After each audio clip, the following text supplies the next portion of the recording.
From the darkness came the light. Out of nothingness you made life. For before the world you were. Bless your name forevermore. And that we didn't do what we were supposed to do, the Lord called this harsh punishment upon us. Gonna put us in slavery. Sell us for male and female slaves. He's going to make us the tail and everybody's the head. He's going to have us here today in prison houses. That's why we had a majority there and locked up, because it is written, sisters and brothers.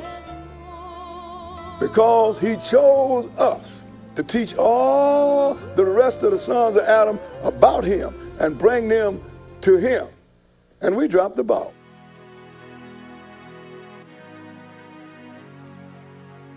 Because I have never been satisfied with what we are given as black history on the shores of America.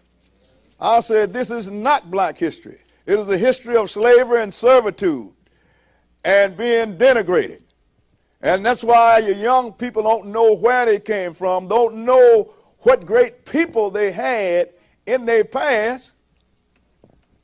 And they start thinking, from nothing I came, therefore to nothing I'm going. Because the Lord chose Israel, that's us, for a purpose. He chose us to be a nation of priests and teach all of the rest of the sons of Adam, because he is the God of everybody. He's not no God of one people. However, we failed in our endeavor. But we don't use the word Jew because we understand that Jew comes from Judah, one tribe, and Jacob had 12 sons. So how do you replace 12 sons with one tribe? Only if you have been converted into Judaism and you're dealing with religion and not a people. Israel, sisters and brothers, is a people. And we have a rich history. But being that the world is confused about what color Israel is, that's why we started with color. That's why I tell people, look, let this Bible speak to you. It'll tell the whole story. This is our history, sisters and brothers. And we're supposed to go and bring all these people and teach them our history, because our history was given unto us by the God of Israel. Yes, sir. Amos 9, and we're going to read one verse. Amos, the 9th chapter, and verse 7. The reason we're doing this here, because the Lord did something, and we ain't paying no attention to it. Verse 7, read it. Are ye not as children of Ethiopians unto me? O children of Israel, saith the Lord. Go ahead. Have not I brought up Israel out of the land of Egypt? Go ahead. And the Philistines from Captor, and the Syrians from Ker. So who did he compare us to? Ethiopians. It's my pleasure. The Ethiopian monks of Ternakirkos say they are safeguarding artifacts that arrived with the Ark of the Covenant 2,000 years ago. Why did he compare us to Ethiopians? Let's go in the history book and show you why he compared us to Ethiopians. Go ahead and read. Islamic rule, 639 to 1798. During the rise of the great Islamic Arab Empire, Egypt was speedily conquered by the Arabs between AD 639 and 642. Skip down to the rest of it. Number 2, read it. Since the 7th century, Egypt has been an Arab country. Oh, so now we are not looking at Egyptians now. When you look over there and you see all the Egyptians are looking at Arab, the son of Ishmael. Yes. So the Lord knew that there was going to be, that these people, the Egyptians, were going to be taken over by the Arabs, and everybody that looked at Egypt and said, wait a minute, these are Egyptians? Nobody never asked the question, why is it that the people that inhabit the land don't look like the artifacts and the pictures of all old people? Think about it. And what is Ishmael doing on the African continent? Because since the 7th century BC, they have taken it. They've taken it 600 BC. So now, what happened was, he said we are like the Ethiopians. And we have some Ethiopian sisters and brothers right now. You see this picture over here? Phalasha, Ethiopian. But what did he look like? Look like me and you. Because he is of the, he said with their own thing, of the tribe of Dan. Phalasha means stranger. Ethiopians know they're strangers. They know they're strangers. And they know who they are.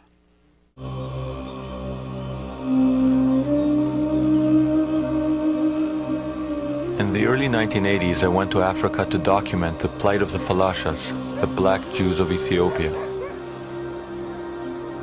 These people were caught in the midst of persecutions, war, and famine.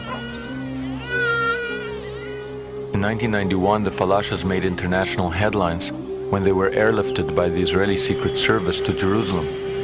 What was little noticed is that the Israelis acted only after the chief rabbi ruled that the Falashas were descendants of the lost tribe of Dan.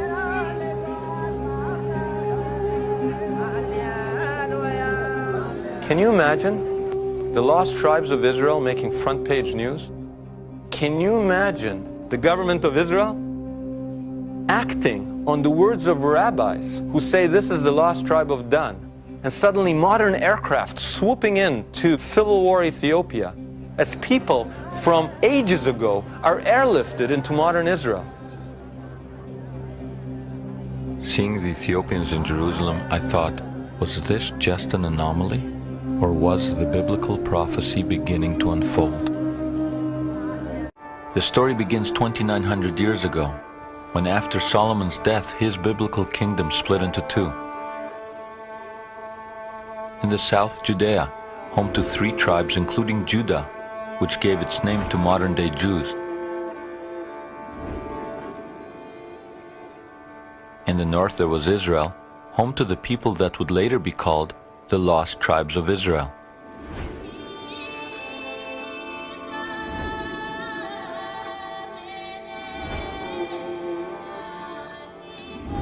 A 100 years after the prophets predicted the event, the Assyrian Empire bore down on the northern kingdom of Israel.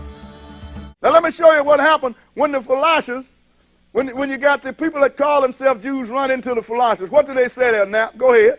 Historians see Falashas as possible descendants from Israel's tribe of Dan. Uh-huh. What? You a Falasha? You are laughing at us.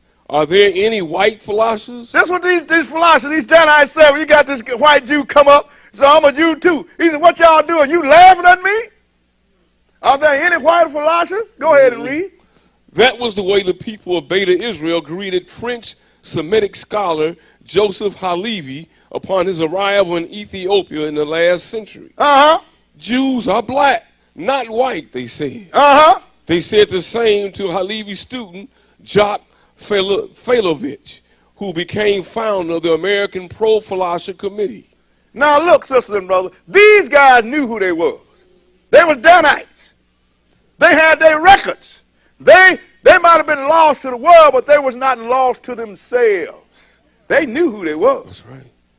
And when these whites come and say, we're Jews, they say, you laughing at us. Now, ain't no white Jew. Mm-hmm. That's why I don't like the term say, oh, y'all are black Jews. I said, what other color is that? That's right. Just dispel all of this folly. Did you finish that? No.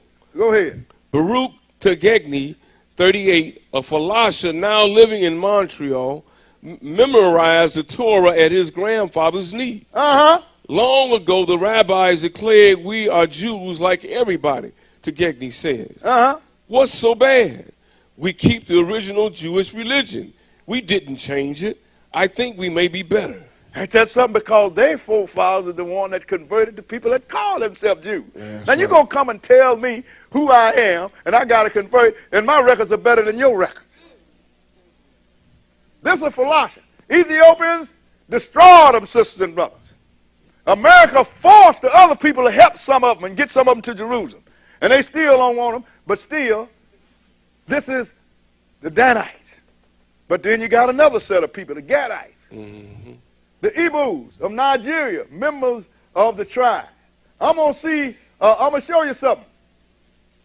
To be recognized, I'm going to what's written here, but to be officially recognized as Jewish is a tedious process. Israel granted the recognition of Falashas only after careful vetting.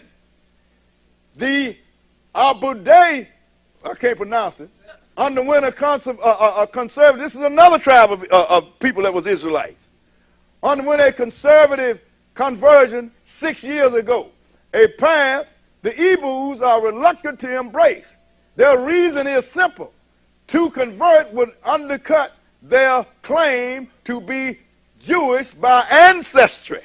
Had nothing to do with conversion. We are Israelites. This is our identity. And our religion is Judaism. It's all that simple, sister and brother. These guys, they had books and records too. I know from birth I'm a Jew. Only I know that my forefather missed the way.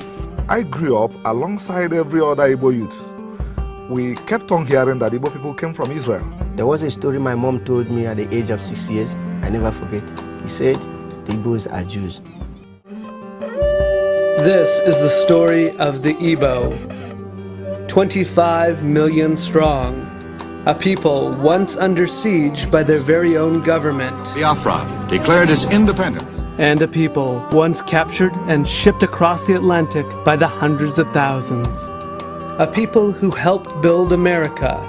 And a people whose descendants are now discovering their Igbo roots, raising questions of cultural identity for countless African Americans. Many African Americans actually do not know that they have Igbo heritage. The chances of their being Igbo is much, much higher than their chances of coming from Ghana or from Western Nigeria. If you're from the right county in Virginia, you probably have a 60% chance of having Igbo ancestry. It's a story of the strength of belief, ancestry, and community. The Jews of Nigeria are re-emerging. And you got another, the Limbo tribe. They got all the records too. You don't know who you are. I want to show you now a tribe in Zimbabwe. Listen to this now, that's retained Old Testament traditions and rituals for over 2,500 years. They're called the Lemba. Take a look.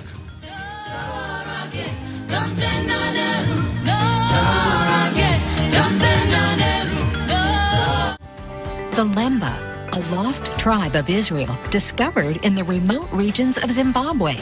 DNA proves that they are descendants of the priestly tribe of Aaron, practicing their Jewish faith for thousands of years, not knowing their long-awaited Messiah has come and will come again. And the Jewish Voice Outreach Team has the privilege of sharing this amazing good news with them through our outreaches in Zimbabwe. It's amazing. Come witness this miracle. Be an important part of God at work in these last days, gathering His people back to Himself. It's an absolutely amazing experience to meet these people. It's in the middle of nowhere, in the bush of Zimbabwe. Since 1967, Jewish Voice has been dedicated to proclaiming the good news that Yeshua, Jesus, is Messiah and Savior to the Jew first and also to the nation. The Lord is looking down on this with favor, and He's looking down on this that He loves culture and He loves diversity. And I've had such a warm, wonderful feeling that the Lemba here are very gentle and loving people, and that the Lord has not forgotten them, and that they have retained as much as they possibly can of their culture and of their Jewishness.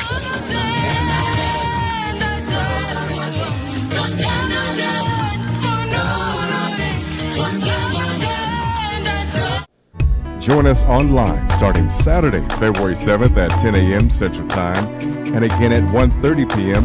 on our website, theisleofgod.com. This teaching series is free and open to the public. Visit our website for the specific listings. Gain understanding of the Bible as we journey through the Word of God to explore true Black history during this Black History Month.